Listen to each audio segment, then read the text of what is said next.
Hi guys, good morning. Sunday ngayon. Dito lang ako sa Shell, nagpagas lang tayo. Magpapahangin sana ako. Yung daming nakapila na maghahangin. Ayan, may 3 kotse, 4.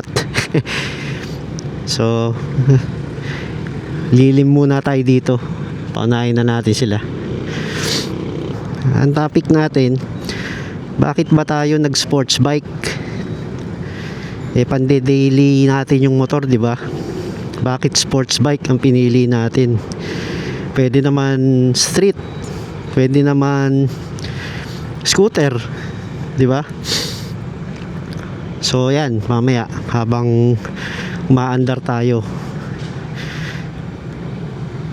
kukwento natin yan. Yan pogi ni RC Yan, KTM. So ito, masaya naman tayo sa nabili natin.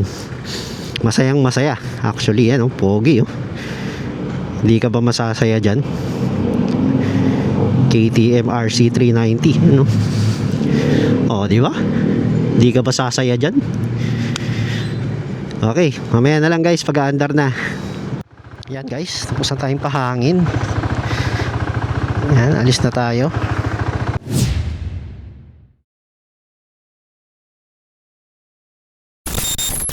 Binago ko yung gulong niya. Michelin Pilot Street Radial. Yan, makapit yan guys. Ang ganda nun.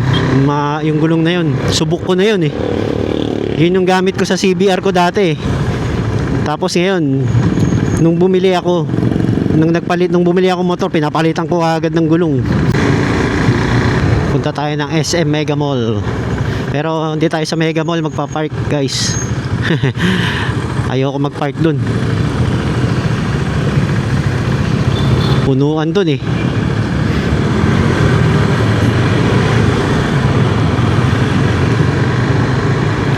Nga pala guys, dun sa mga magtatanong dyan, sa hindi nakakaalam, itong bike na to, brand new ko nabili to. As in 0 kilometer siya nung nung nilabas ko sa kasa. 0. Old model siya na bago. Old model pero brand new. So hindi siya nabili. Ano to kwento nung kasas nung KTM Makati sa akin. Nung bumili ako, dalawang piraso na lang to. Tapos may isang 2022 model. Ang pinili ko ito. Kasi okay sana yung 2022, kaya lang mahirap siya ipan-daily. Medyo mabigat kumpara dito. Tsaka medyo mataas ang seat height, kaya ito pinili ko. Tsaka mas napopogian ako dito Ang kwento nung KTM Makati sa akin, pandemic bike. So 2019 model. Originally 2018 to, pero yung kanyang date of manufacture 2019. Inabot siya ng pandemic dun sa kaasa, kaya hindi na siya nabili.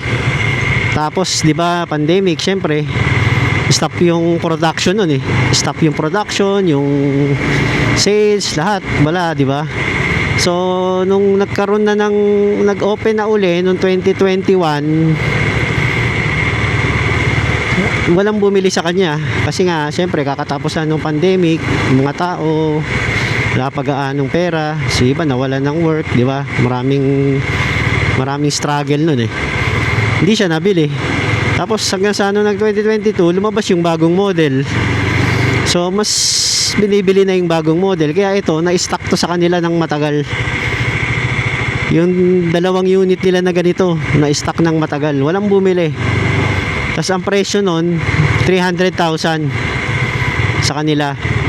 Tapos nun nga, nung mawawala na si Ayala sa KTM, kasi nga bibitawan na niya, sinail nila bago matapos yung yung term sa KTM, di ba?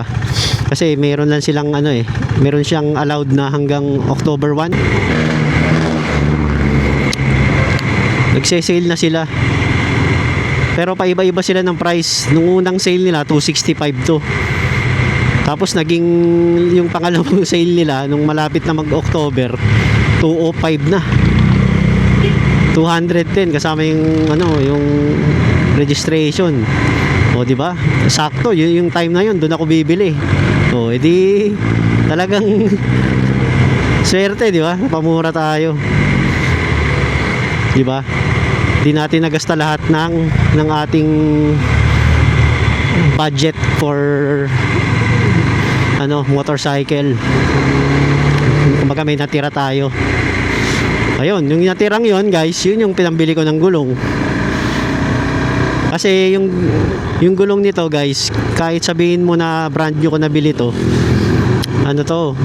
matagal na yung bike eh. 2019 pang siya eh, model eh. Kumbaga 2019 pa yung manufactured date niya eh.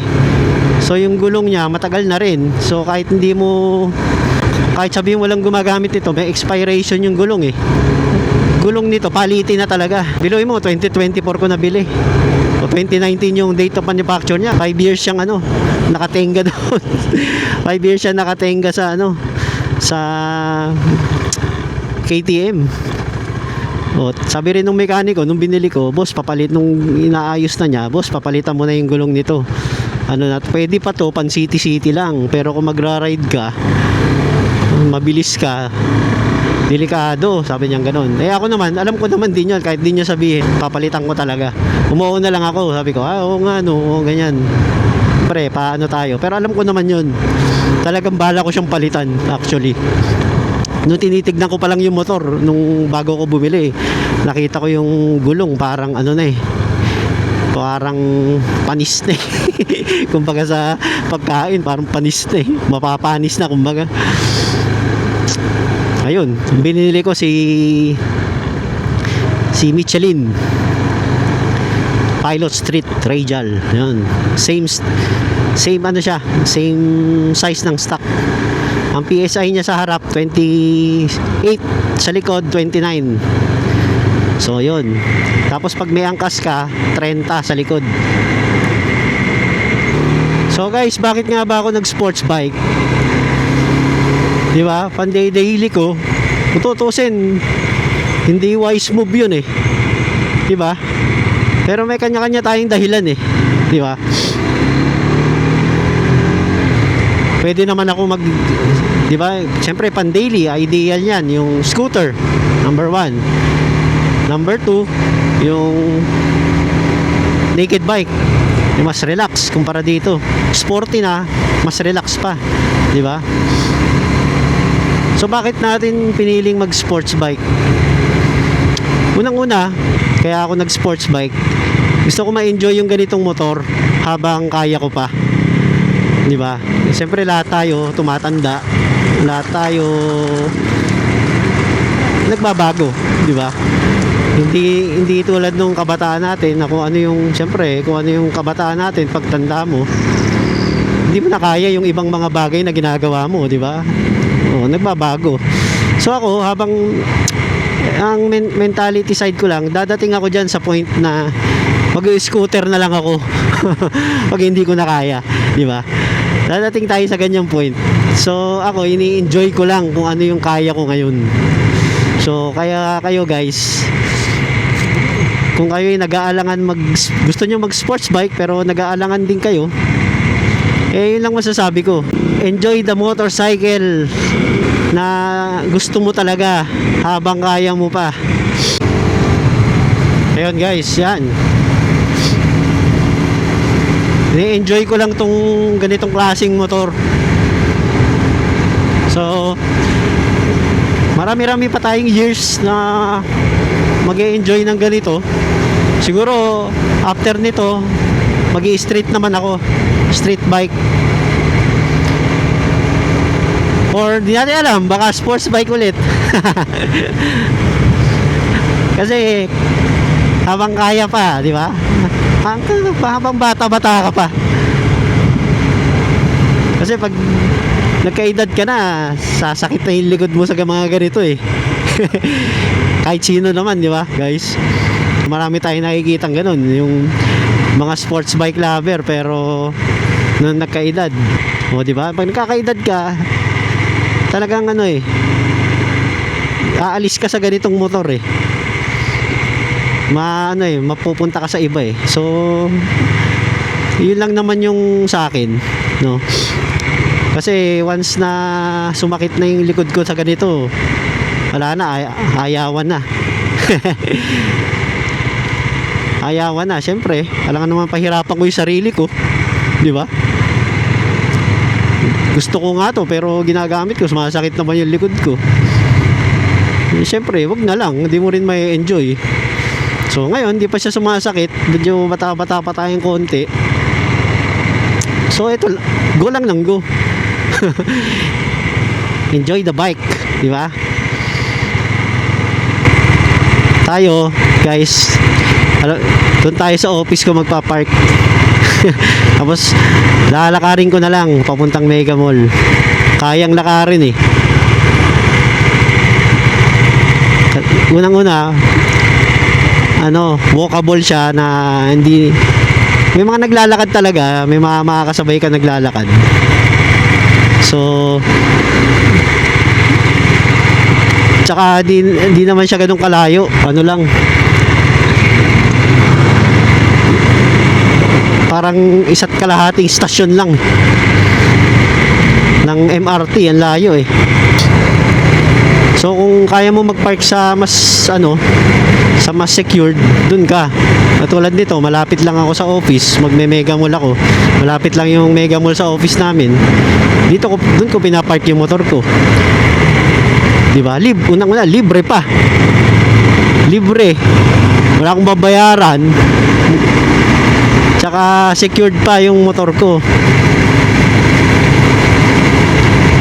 Tsaka isa pa, wala akong bitbit.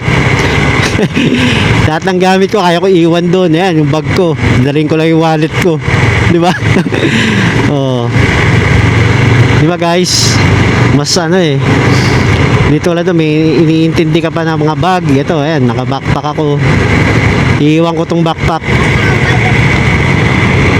dadalhin ko lang yung wallet ko. O, di ba? Babalikan ko na lang siya mamaya pag tapos na ako sa Mega Mall. Nilalakad ko yan dati pag hindi ako dati nung binenta ko yung CBR ko. 2 buwan ako walang motor. Ginagamit ko pang daily yung CBR eh. 2 buwan. Nilalakad ko yan araw-araw. Mula office hanggang Mega Mall kasi doon ako sumasakay ng van sa Mega Mall. Nilalakad ko yan araw-araw, kaya medyo sanay na tayo. Yun guys, nasa office na tayo. Ayan, apark. Ano naman, walang safe na safe, di ba? Libre na, safe pa. Di ba? Kasi iiwan ko na lang itong mga gamit ko. Mas maglalakad lang ako pa Mega Mall, di ba? Di ba ako nakipagsiksikan sa parking doon, di ba? Ayan, si KTM RC 390 natin guys, di ba? Pogi, sports bike na pan-daily. Hindi ako nagsasawang tignan siya. Meron pa niyan guys, available pa to. Parang may nakita ako dun sa FB na nag-post yung isang KTM dealership sa Dagupan. Nag-post sila na mga available units. Meron pa ako nakita nito, isa nakahagip nung picture ng camera. So ayan, makakabili pa kayo niyan. May mga KTM dealership na meron pang ganito. Unti-unti na lang kung gusto niyo ng ganyan. And guys, hanggang dito na lang. Like and subscribe para dumami pa yung mga subscribers natin.